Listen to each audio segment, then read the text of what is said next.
Welcome back to Owensboro Talk. The show is Out the Loop. Your host is Swoop. What it do? Man, it's been a long time since we've been back. Took a little break, had to rebuild the studio. Got it looking a little better in here, man. It's hotter, I tell you that much. The topic for tonight, Syria. I know everybody's been waking up in the morning and watching the news or catching the news online or just seeing shit on Facebook and Twitter about it. And I mean, it's for real. USA right now, we have several boats right off the coast. Britain has boats off the coast. And it's strange because they're having a civil war, so you know things that go down in civil war. You heard history about our civil war all through school, and you know, people were getting just killed by the thousands in that war. And it's the same as any civil war for any country, trying to find a new government and a new way of freedom. But Syria is real bad. Over 100,000 people have died just like recently.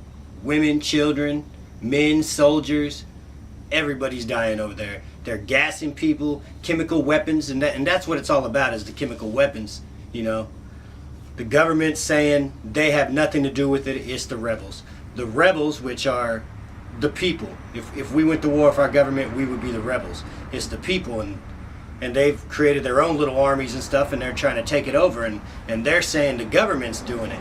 Well, there's no proof from either side. There's videos on YouTube that shows guys in regular clothes setting off missiles and stuff, and after they set it off, you know, they're all hyped and they're running. They're like, yeah. So obviously you think a government official would be in a uniform, but you never know, because people ain't dumb these days. You can get away with that kind of shit. You could easily plot a video, put it on YouTube, and 1 million people will believe it. So nobody knows what the truth is. But America is siding with the rebels. And that seems strange, but it is the people. And you know, if the people are saying we're repressed and we're being bombed by the government, it's hard to ignore, the way I see it, rather than a government saying we have nothing to do with it and they've been in power for years and years and years. And it's just a big thing, man. President Obama has completely ignored the Civil War up until now, when the chemical weapons were being used. Even though hundreds of thousands of people have already died, he just ignored it. Now, the accusations, of course, were from the rebel forces and such. And the President Assad, I mean, this guy, he denies it till the end. That's all he's doing, is saying no. Now, you got to remember, they are close allies with Iran and many of the countries there. But they also hated by, like, Jerusalem and Israel, all them places, you know, they definitely dislike them. It's predominantly Sunni Muslims, the same religion as Saddam Hussein. Saddam Hussein at one point was attacked by Syria with us in the Gulf War in the early 90s. Y'all remember that. If you're my age, you definitely remember that. Only 10% of the 22 million people in Syria are Christians.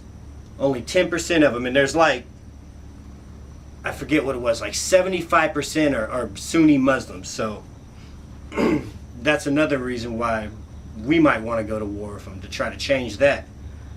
The French, they controlled Syria until World War II. I mean, they brutally repressed them. They were trying to get rid of everybody of Sunni descent. They were trying to get them out of there. And from 1958 to 1961, Egypt and Syria was the same state. Syria teamed with Egypt to form an alliance between the Arab Republic. It was called the United Arab Republic, but Egypt's got too much money. They was bossing shit. These motherfuckers was just trying to take over shit and take all the money and say fuck Syria. So Syria got the hell out of that union, and that kind of alienated them. They started doing their own thing. They started collecting chemical weapons like a motherfucker. They were buying them from our people. They were buying them from fucking France, Switzerland, all kind of countries was selling them materials to make chemical weapons. And we've never denied, or they've never denied, that they have chemical weapons. It's a known fact they got lots of chemical weapons.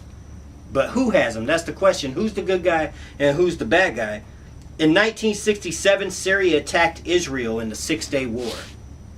If you know anything about religion, you know about the Six-Day War. And even though Israel lost a lot of people in that Six-Day War, they drove Syria back to their country and actually took over a place of their their country called the Golan Heights. And to this day, 19,000 Israelis live there and occupy this place. So they've already had their hand in it.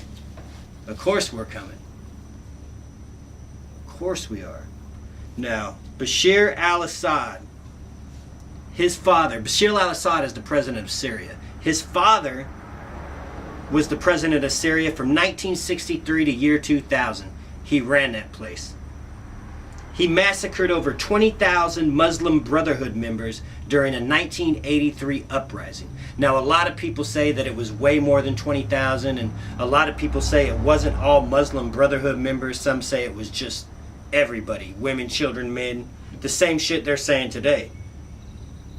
And it's a fact that he killed a lot of people. It just happens to be related to the Muslim Brotherhood. I don't know why. But it goes hand in hand with what people are saying now. So I don't know if maybe we've been trying to work this master plan to get into Syria since 1963, but it sounds weird how it's going back and forth with the same accusations by father and son. Our Syria established a 29-year military presence in Lebanon. They went there during Lebanon's civil war and they occupied it, just like the United States is trying to go to Syria and occupy it right now. But they occupied that place for 29 years.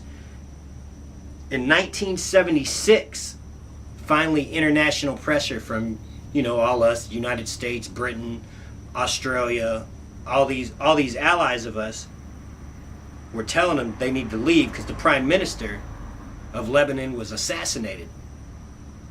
So the military left. I guess they left. Shit, they're probably still there, really. But anyways, all that ended. Then the 90s came. And Syria was one of the USA's allies. They went in after Saddam Hussein. They gained a lot of respect in the Arab world for, fighting against terrorists, stopping the killing of the Shiites and all the other Arab groups out there in Iraq that Saddam Hussein plummeted. And they were greatly liked. They developed a relationship with Iran. I mean, they were greatly liked. And then the 2013 Civil War started. Actually, it was like 2012. It could have been even farther, but as far as I know about it, it started in 12, 13. But I mean, it's destroyed a lot of ties of everybody.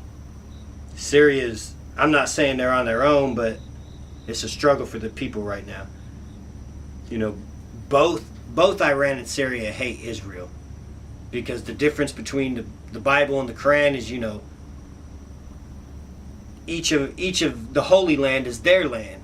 So they're fighting over that. I don't know why they can't just get along and share the damn land.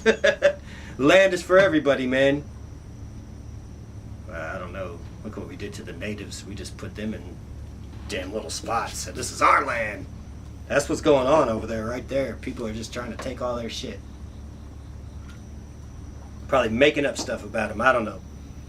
Anyways, Syria is the leading producer of phosphate minerals. Now, that's what they use to fund buying their chemical weapons. Like I said, Holland and Switzerland, Austria, France, Germany have all shown records that they've been selling stuff to make chemical weapons to Syria for years. It's no secret. They fund it by the minerals they can find. I mean, people out there are natural diggers. They find oil and they know exactly what to look for. And the only reason I can think America wants to go to war with Syria is because, of course, the Rothschild family. Big banks, big money. The Rothschilds is every country. They're in every country you can think of except for 4 or 5 of them. And one of them happens to be Syria. The last 2 countries that weren't in the Rothschild, what's it called? I can't remember what the bank's called. Central Bank, the Central Bank. The only 2 countries that weren't in it, that are now in it, is Iraq and Afghanistan. They both have central banks now. What a central bank is, it's owned by the Rothschilds, who also started the Freemason, Illuminati type shit. They start a bank. They're rich as hell. They own the Federal Reserve. They own our money. They charge $1.40 to make $1. So we're spending $1, and the government's spending $1.40 every time we spend $1. It's 40 cents to the government that they lost. We're losing money to them right now. Probably losing millions right now to them. But what they do is they target countries, they find corrupt leaders, and they make loans, billion-dollar loans. And then these guys get out of office and they don't care. They ain't got to pay it back. So they're in debt. Venezuela recently paid off their central bank debt and abandoned them. Better watch yourself to the leader. The Illuminati might come. JFK got murdered by him, that's what I heard. And the last about it is, over the biblical reasons. That's the only reason I could think of. Israel wants to regain its biblical land, its holy land. They want to make it, I guess, peace-filled, and I don't know. They're all bombing everybody. It's hard to believe who's doing what and who's not doing what. I don't know what to think. Think what you want. We about to go to war with them. That's what it looks like. Watch the news. Turn that shit on. www.owensborotalk.com. Check it out. Out the loop. Don't be caught in it.